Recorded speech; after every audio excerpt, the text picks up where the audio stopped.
ஒரு பெண் வேட்பாளர் அப்படின்னாலே ஒரு லேடிஸ்க்காக நம்ம ஓட்டு போடலாம், இவங்களுக்காக நம்ம ஓட்டு போடுவோம். ஒரு அது உண்மைதானே. இப்ப நாங்கள் போகும்போது என்ன சொல்றாங்க ஜனங்க, ஜென்ஸ்னா வந்து மறந்துடுவாங்க எதையா சொல்லிட்டு, லேடிஸ்ட சொன்னா அது ஞாபகம் வச்சு செய்வாங்க. நான் சேர்மனா இருக்கும் பொழுதே அப்படிதான். என்கிட்ட ஒரு வாக்குறுதி சொல்லிட்டு போனாங்கன்னா மத்தவங்க எப்படின்னு தெரியாது, ஒரு சொல்லிட்டு போனாங்கன்னா நம்ம அதை திரும்ப திரும்ப நினைச்சிட்டே இருப்போம். ஐயோ சொன்னாங்களே, அது உங்களுக்கு செய்யணுமே மனசுல ஓடிட்டே இருக்கும். அப்படிதான் ஒரு பெண்ணுங்கும் போது ஒரு எந்த ஒரு சொல்ல காப்பாத்துவாங்கிறது ஜென்ஸோட பெண்களுக்கு அதிகம் தானே. ஓகே, இப்போ ஒரு ஆண் ஒரு வாக்குறுதி கொடுக்கறத விட ஒரு பெண் வாக்குறுதி கொடுத்தா மக்கள் ரொம்ப நம்புவாங்க. நீங்க உங்க தொகுதிக்கு கொடுக்கக்கூடிய ஒரு வாக்கு, மிக முக்கியமான ஒரு பிரதான வாக்குறுதிகள் அப்படின்னா ஒரு 3 விஷயத்த சொல்ல முடியுமா?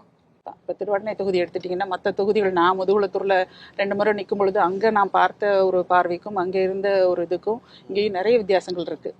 அங்கே இருக்கக்கூடிய ஜனங்கள் வேறு மாதிரி இருப்பாங்க, மக்கள் வந்து அங்கே நிறைய தேவைகள் வேறு மாதிரி இருக்கும். இங்கே திருவாடனை தொகுதியை பொறுத்தவரையில் அடிப்படை தேவைகளை பூர்த்தி செய்யப்படாத ஒரு தொகுதியாக இருக்குது. எனக்கே ரொம்ப ஆச்சரியமாக இருக்குது. நம்ம போயிருக்கோம் வந்திருக்கோம், நான் கட்சி நிகழ்வுகளுக்கு போவோம், ரொம்ப இன்டீரியராக போய் ரொம்ப மக்கள் உள்ளவரை போயிருக்கிறோம் நாங்கள். இருந்தாலும் வந்து இப்போ போய் அவர்களுடைய தேவைகள்லாம் பார்க்கும் பொழுது அவர்களுடைய அடிப்படை தேவைகளே வந்து நிறைய இடங்களில் இன்னும் சாலை வசதிகள்லாம் நிறைய செய்யாமல் இருக்கிறாங்க. தண்ணீர் வசதிகள் இன்னும் கூட்டு குடிநீர் திட்டத்தின் மூலமாக நிறைய இணைப்புகள் இன்னும் கொடுக்கப்படாமல் இருக்குது. அதனால் வந்து திருவாடனை தொகுதியை பொறுத்தவரை அங்கே ஒரு யாருமே வந்து அவங்களுக்கு ஒரு சட்டமன்ற உறுப்பினராக தேர்வு செய்யப்பட்டு அவர்களுக்கு பணியினை செய்யாத ஒரு சட்டமன்றத்திலே அவர்களுடைய எந்த தேவையுமே பேசாத ஒரு நிலை தான் அங்கே நிலவிட்டு இருக்கு. அது மாற்றப்படணும்.